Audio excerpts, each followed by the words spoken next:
Hello, welcome to Module 2. My name is Morgan Murphy, and I'm here with my colleague, Shivanya Jeter. Hello.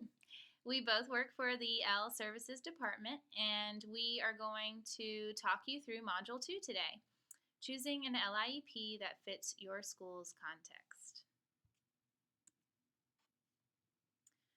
So the items that we'll cover in Module 2 are the course descriptions for L students, staffing considerations, key stakeholders, and collaboration and scheduling.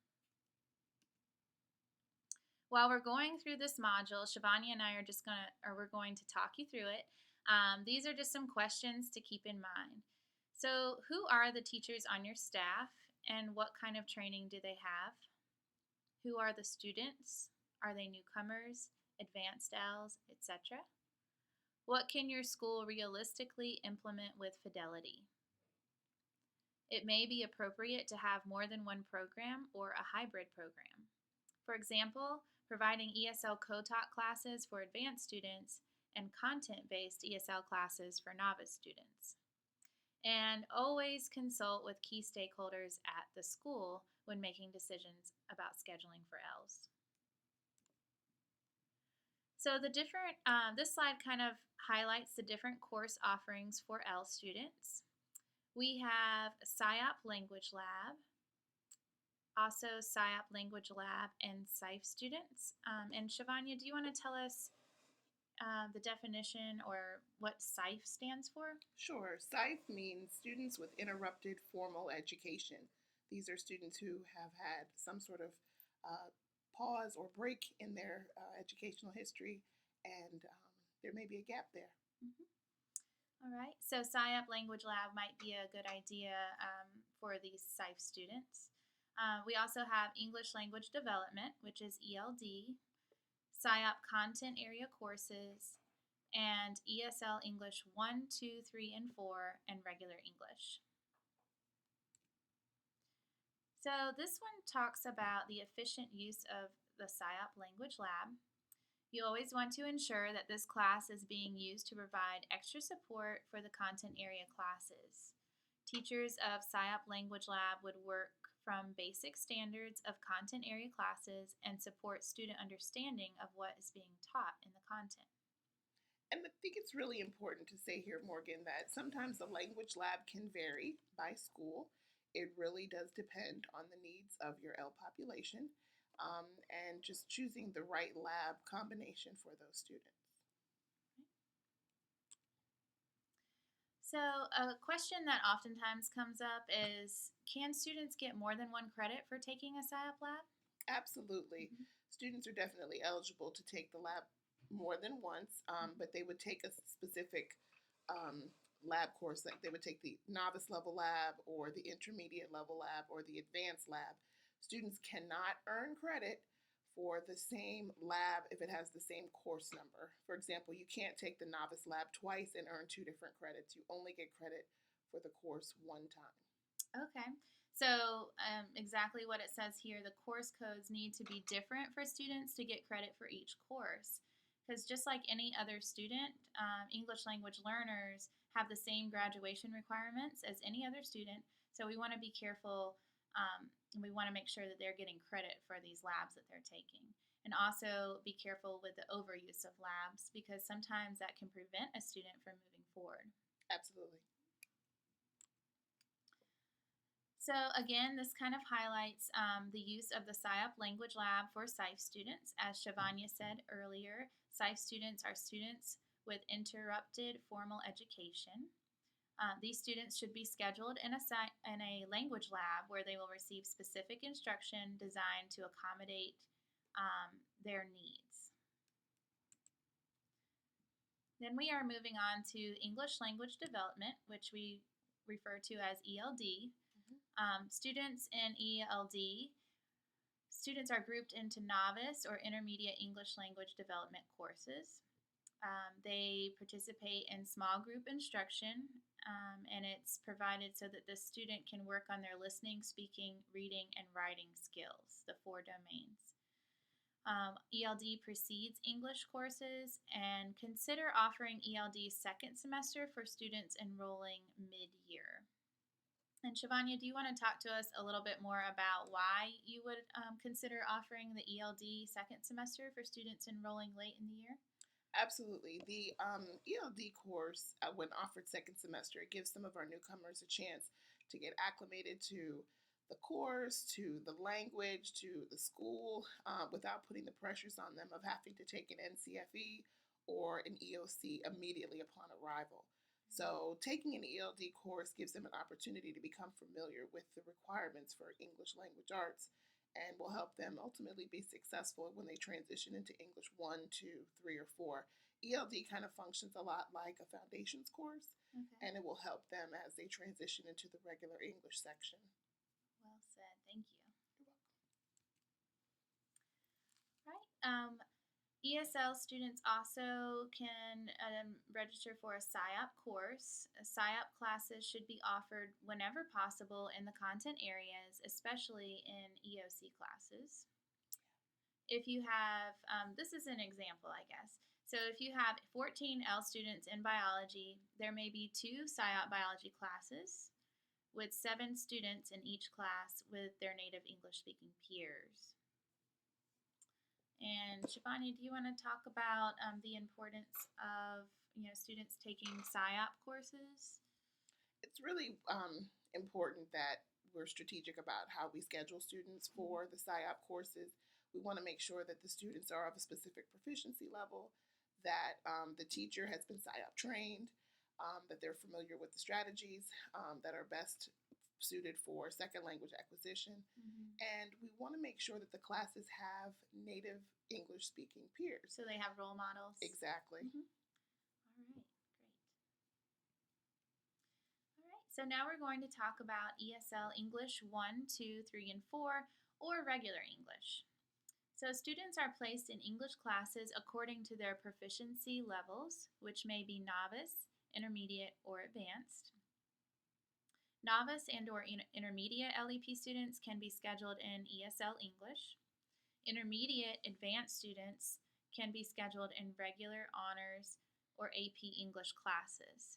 You want to be careful to utilize teachers who are trained in working with ELs for teaching intermediate and advanced LEB students in those regular honors and AP English classes. For example, a teacher who is licensed to teach English and is also trained in working with ELs is ideal. And Shivani, do you want to speak a little bit to why it's ideal to have a teacher who's licensed to teach English and also has experience working with ELs?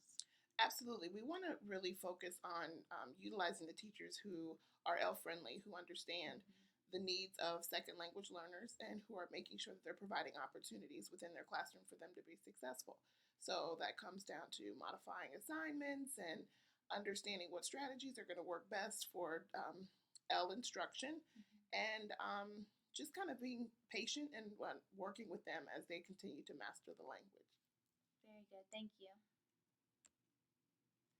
So here are some considerations for electives. Students should be placed in electives that are something they are interested in, right? Yes. Just like with any other student,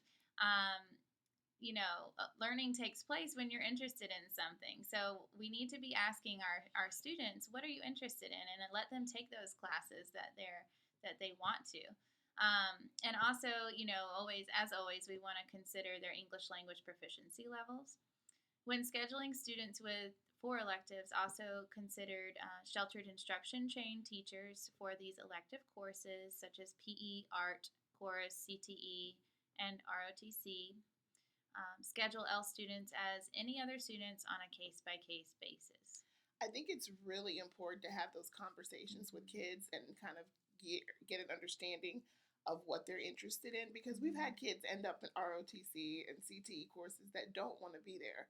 And at the end of the day, we want this to be a win-win situation for not just the students but for the teachers right. as well. It makes it just as hard on the teacher as it does the student if they don't want to be in that class. Exactly. We've had a lot of our elective teachers, shout out to the elective teachers for having an interest in and learning strategies for working with their ELs, because a lot of our elective teachers, we have to remember, teach all of our students. Right. So we do see good turnout in some of our district training, especially PSYOP, for CTE and art and music teachers. They really come out just to kind of get an understanding of the strategies that are appropriate so that they're using those strategies in their classes as well. Yeah, and if you are an elective teacher and you do see all students, you see all students, right? Mm-hmm. So, attending a PSYOP training or some sort of sheltered instruction training is ideal for these teachers because since they're meeting all students' needs. Absolutely. Hmm. All right. These are the staffing considerations when scheduling L students in all classes. You want to choose staff who may have experience working with L students, like we've talked about. And these are just a couple of questions to consider. How can you best utilize sheltered instruction trained teachers in your school? Are teachers highly qualified for the course being taught? And we're going to talk a little bit more about what it means to be highly qualified in some later slides. Are there enough sections to put L students in classes to ensure they are on cohort to graduate? And once number of class sections for a particular course are determined, will Ls be dispersed across all sections, or will they be grouped into a particular section? So, for example, if you have 3 world history courses and 6 L students in ninth grade, will 2 students be in each class, or all 6 students in one class? What will work best for your students and staff? I think you have to really figure out the formula or the scenario that works best for your school, especially when you have clusters of students that all require the same course credits. For example, world history. Do you want a course where it's more of a sheltered course and you have a cohort of Ls working together through that course? How's that going to work for the teacher? How's that going to work for the students? Or does it make more sense to have shared ownership where all of your history teachers are teaching a section that may have English language learners dispersed throughout? Okay. So it's the students' needs and then what the teachers are comfortable with as well. Yes. Mm-hmm.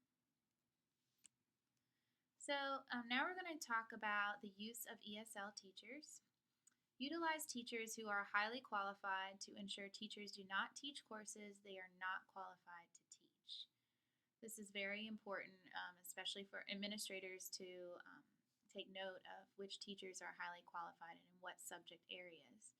An ESL teacher who is not highly qualified in a subject may co-teach with a content area teacher. ESL teachers may teach ELD, language lab, and other courses that they might be highly qualified in. Shivani, do you want to talk a little bit about, what it means to be highly qualified in the different courses that you can teach? Sure. As an ESL teacher, you have to be highly qualified and certified to teach ESL. Whenever you serve as teacher of record, this is critical. Okay. An ESL teacher cannot serve as teacher of record for students in an English language arts class if they are not also highly qualified and certified in English language arts. That's in addition to their ESL certification. Okay, so they're getting an ESL English course is a course in which, just like a regular English course, the students are getting credits for that course. Exactly. They're earning credits for English 1, 2, 3, or 4. Okay. And therefore, the teacher of record for those students has to be someone who's highly qualified and certified in English language arts, Okay. As well as their ESL. So if they are not highly qualified in English language arts, but they are an ESL teacher, they can still co-teach. Absolutely. Right. And that's typically what you'll find is you'll see the ESL teachers are paired up with a highly qualified English language arts teacher, and then the students are then served by both teachers. All right. And they can also teach ELD, English language development, right, or a PSYOP language lab. Exactly. Correct? So ESL teachers are automatically highly qualified and certified to teach ELD and PSYOP language lab courses because they're ESL specific courses. It's just like a science teacher. You would never have a science teacher teaching an ESL class because that person, he or she, is not necessarily highly qualified and certified to teach ESL. That's a good way to put it. That makes a lot of sense. Thank you. You're welcome. And if you do want more information about the role of the ESL teacher, Module 7 is all about the role of the ESL teacher, and there's also a handout that you can print in Module 7 as well. All right, collaboration and scheduling. During scheduling, ensure collaboration with key stakeholders such as the following. Of course, we want to collaborate with the master scheduler. Yes. The master scheduler will be able to create a framework for all the courses, and they have an idea of who is going to teach which classes. Also, the counselor. The counselor considers language proficiency test scores, historical grades, and graduation requirements. And then last, the L committee. The L committee will be able to provide you with LEP data and recommendations. Yep. And of course, there are many other staff members in the building that you can collaborate with in making decisions on scheduling for Ls.